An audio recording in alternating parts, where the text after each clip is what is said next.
Not content with traumatising us once with the results of the first semi-final, Eurovision has now done it again with the result of the second. A few weeks ago, I made a video which implied that 9 of the 10 qualifiers in the second semi-final this year were nailed on, and that there were 5 countries battling it out for the remaining single space. It turns out, I'm totally deluded, because 3 of those 5 countries qualified. And a couple of songs that I had considered nailed on favourites to qualify at the time didn't make it through. One of those is probably an even bigger shock than what we saw on Tuesday night with Belgium, so you don't want to go anywhere. As for who really excelled, for me, there was only one woman from Finland who stole the headlines. We're going to get to her in a minute, but we're going to start with the non-qualifiers. Before I get into those headlines, last week I told you about Airolo and how their eSIM plans are making my life much easier here in Basel. It has been such a lifesaver to use my phone like normal abroad without the extortionate roaming fees that my network charges. As well as that, the internet has been 100% reliable using Airolo while I've been here. In addition to that, while using the Airolo eSIM, you get to keep your original number as well. Luckily, you can get the same benefits that I'm getting, because if you install the Airolo app today, you can use my code ESCGABE to get $3 off of your first eSIM and stay connected anywhere you travel. It took me about 60 seconds to download the app and purchase the eSIM that I needed for my trip here in Switzerland. In my case, I went for the Eurolink regional package that gives me internet not only here in Switzerland, but also in France and Germany as well. That's very helpful given that Basel is right on the border. In total, Airolo offers coverage in over 200 countries and regions, so you're going to be covered pretty much wherever it is you want to go. Make sure you install Airolo today so you can stay connected wherever you travel and use my code ESCGABE for $3 off your first eSIM. It's time to talk about what I think is an even bigger upset than Belgium on Tuesday night, and that was Australia, who didn't qualify with Gojo's effort, Milkshake Man. I can tell you want a taste of the Milkshake Man.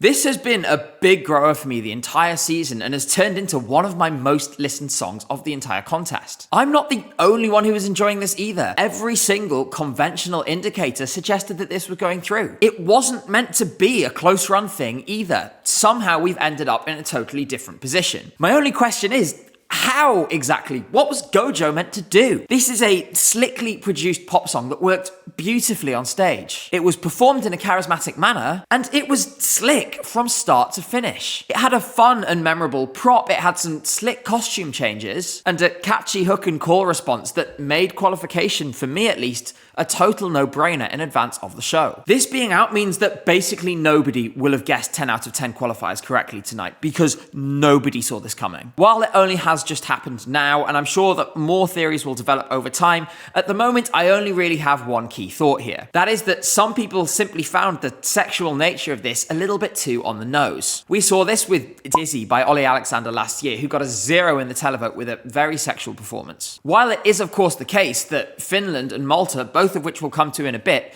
do have some kind of undertone to them as well, these are both obfuscated in some way. Finland's case, because it's all sung in a language that most people don't understand, bar the words Ich komme and wunderbar, and in the case of Malta, because the word can't simply doesn't exist in the song anymore. Milkshake Man doesn't really have that obfuscation. It's blatantly obvious what it is he's singing about, and it might be that it simply made some people turn away. I cannot express how gutted I am for Gojo and for Australia, because it really felt like they had gotten everything right this year. Unfortunately, it seems that Europe did not, in fact, want a taste of the Milkshake Man. He will be missed dearly. We do have another shock non-qualifier to talk about in a moment, but first I want to give the well-deserved flowers to somebody who I had unfairly written off this week. That was Sisal from Denmark, who has gone through to the final for the first time for that country since 2019 with her song Hallucination.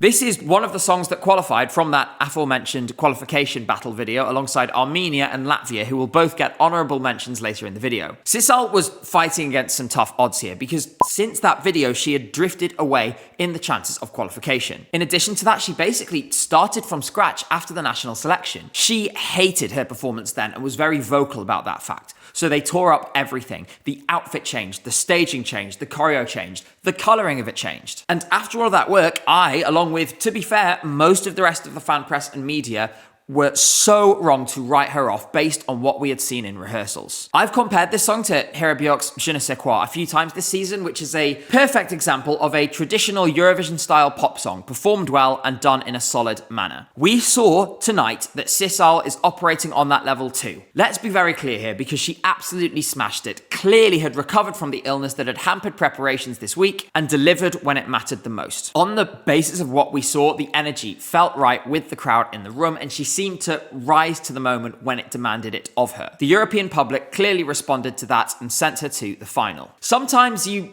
don't really need to reinvent the wheel. You can just stick to what works and make sure that you're doing it well. That's what happened here, and it's a well-deserved return to the final for Denmark. Unfortunately, for every shock qualifier, we also have a shock non-qualifier. That has fallen to Czechia, which was Adonis with his song Kiss Kiss Goodbye. Kiss, kiss, goodbye. Now we go. Apologies, drunk in empathy. If you had told me a week or a month ago that this would end up not qualifying, to be honest, much like with Belgium, I would have just laughed at you. Even as the doubts started to creep in the last couple of days and the momentum seemed to shift, I thought very strongly that this was going to finish 7th or 8th at worst in the semi-final and still get through comfortably. Unfortunately, it seems I was completely wrong, and now we're left searching for answers. It did seem, unfortunately, there were a couple of issues on the night with Adonis's performance. He seemed to go slightly out of time with the vocals at one point, and while he quickly rushed an entrance to the chorus to get back into sync, this could have had a small effect. When you said you love me, it almost moved me.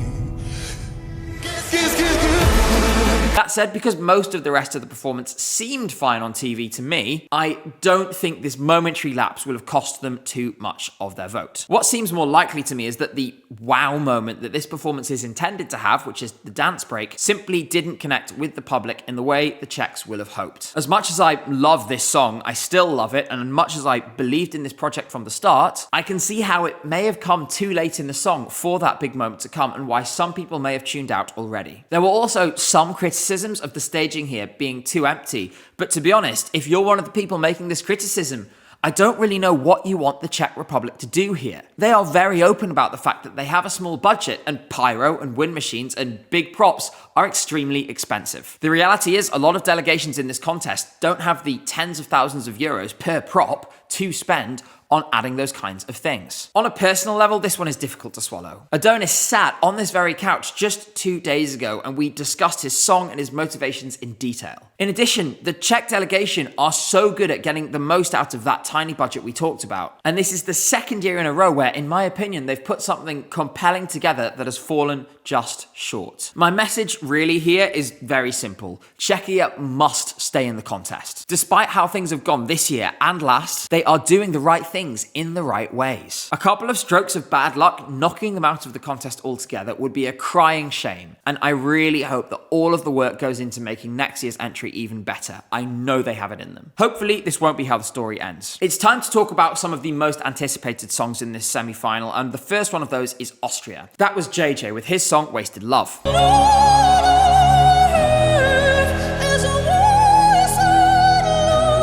We were promised a beautiful performance from JJ, and that is exactly what we got. That wasn't really the question we were asking here tonight, though, because what I wanted to know was if this was a winning contender or not. Given the competition at the top end of the jury from Switzerland and France, and we already talked about Switzerland a couple of days ago, and France will be coming up in a minute, this is a really tough ask because this must win the jury if it wants to win the contest. Unfortunately, tonight, I feel like we fell just a little short. Like I said, this is a beautiful performance that I'm sure JJ and his team are very proud of, and they should be. But it simply did not have the emotional impact that France and Switzerland did. When it comes to ballads like this, in a year like this, that is really important, and if you don't have that, it's going to hurt you. To be clear, I'm not saying this isn't still going to do very well, because it will. It's staged well, Sergio Hyen has really earned his money here, and like I said, JJ does deliver on the vocal front, mostly. That said, there are a few obstacles that keep this from being a winner in my eyes at present. I really wish for a little bit more, especially in the lower range of his vocals in the verses.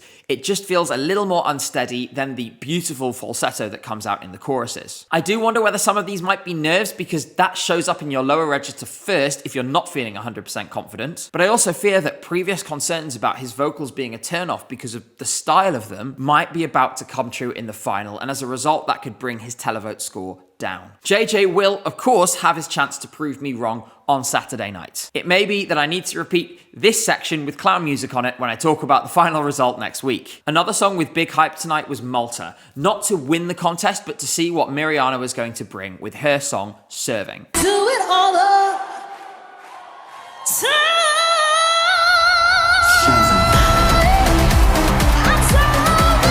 Unfortunately, I'm also not totally convinced here. This has been on my Spotify on repeat all season, and I love this song in the studio version. I think it's so addictive. No matter what happens in the next few days, it's going to stay there. But unfortunately, I didn't quite mesh with this performance in the way I was hoping to. Again, just like Austria, I don't think this was ever in danger of not qualifying, and I didn't really understand the head loss that has taken places in some quarters in the last couple of days. At the same time, part of the appeal of the national final performance was the way she became the diva during the performance. She started wearing that Sound of Music garb and then tore it off to reveal her true self in the chorus. That journey fits so well with the narrative of the song. Now we've lost a little bit of that because she's that diva from the start. Don't get me wrong, she embodies that persona amazingly. I just would have loved to see that journey as part of the performance. It just felt so important. That's not to say that what is being done isn't great, because it's still really good. It just isn't as compelling this way. In addition to that, I'm a bit worried that not only could we not hear the cunt being sung by the audience, that was natural because they had the audience mics turned down, people in the room tonight said that the crowd wasn't really getting into it and that most people weren't shouting it. Maybe it'll be different in the final where more fans are Euro fans rather than Swiss locals, but for just like the rest of the performance, that worries me at the moment. As for the vocal, there were some nerves, but I'm going to reserve judgment and hope that she smashes it tomorrow and Saturday. I have a sneaking suspicion at the moment that we might end up with a result worse than Malta is hoping for with this. Maybe I'll be wrong. She has every chance to prove me wrong in this case. Before we get on to the two songs that I feel have established their credentials tonight as potential winners, there are a few honourable mentions, stories from the semi-final that I want to mention but weren't quite headlines in my view. Firstly is Latvia qualifying, now for the second year in a row. This was richly deserved, and to be honest, given the staging and given how excited the fan press was about this, it didn't really feel like a surprise to me. For that reason, it's not a headline in this video. They did their job in advance of the contest, they came here, delivered on stage as well. Great job, and they will enjoy that performance on Saturday night. That question that I asked about whether the segment of the public that would really get into this was large enough has been answered. The answer was a definitive yes. It is, of course, worth saying well done to Luxembourg and Greece, who were in the qualifying odds throughout the season, but there was some shakiness. They answered those questions tonight in style. I also want to point out that my drunk Lithuania prediction to win the contest is still technically possible. Finally, I cannot let this video go without saying congratulations to my twin, separated at birth, Pog, for staying alive and making it to the final. He is truly in his zone. Now, we're on to the part of the video where I talk about the potential winners, and once again, I'm going to be talking about a pre-qualifier. On Tuesday, it was Switzerland. Tonight, it's going to be France. Luan with her song, Maman.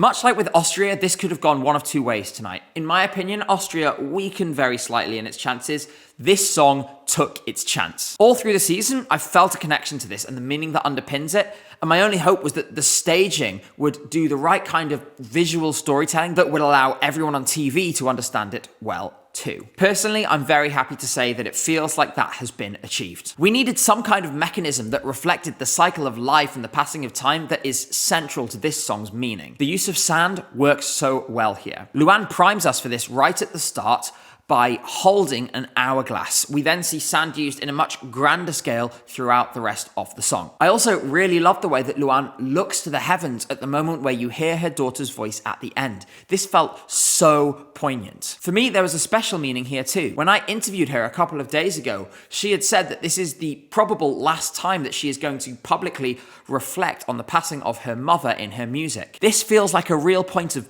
letting go, where she turns her gaze from that stage of grief to the next. It's really poignant to see the way that becoming a mother and watching her child begin to grow up has been so healing for her to move on from the passing of her own mother. As someone who's lost loved ones in the course of this Eurovision season, this really connected to me. If all of this emotion is getting through to the audience at large, then this could win the whole contest. Right now, France has done more than enough to show that they can pull in the jury votes and that they can make a connection with the public too. Do not write this off. That said, I genuinely cannot separate this and Switzerland for the race to the jury crown. We've now talked about one potential winner that has stayed in the race after this semi-final, and now it's time to talk about the other. I have been an Erika Vickman true believer since day one, and today we finally got to see the amazing onstage Eurovision performance of her song, Ish, Comma.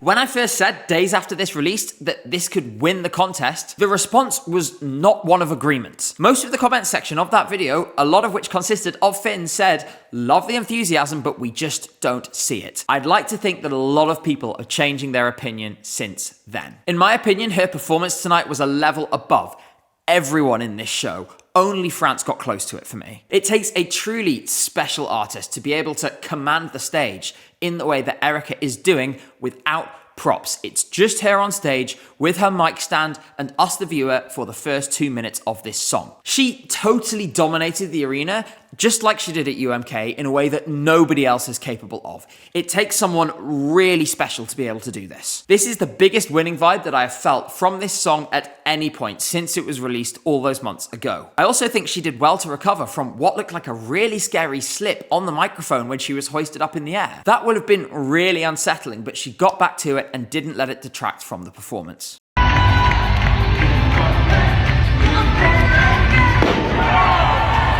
It makes absolutely zero sense to me that, having seen all of this, the odds have not moved at all at the time of recording of this video. Quite frankly, it's the same with France. I don't see what these two have to do to get higher up in the odds. They are absolutely contenders and their odds need to reflect that. I get that they're not everything, but so much of the writing around the contest, so much of the work that national broadcasters do, going out to massive audiences, relies on these odds to point them in the direction of the favourites. When these songs are lower like this, it incorrectly gives the impression that there isn't a big chance of them winning, and in my opinion, there really is.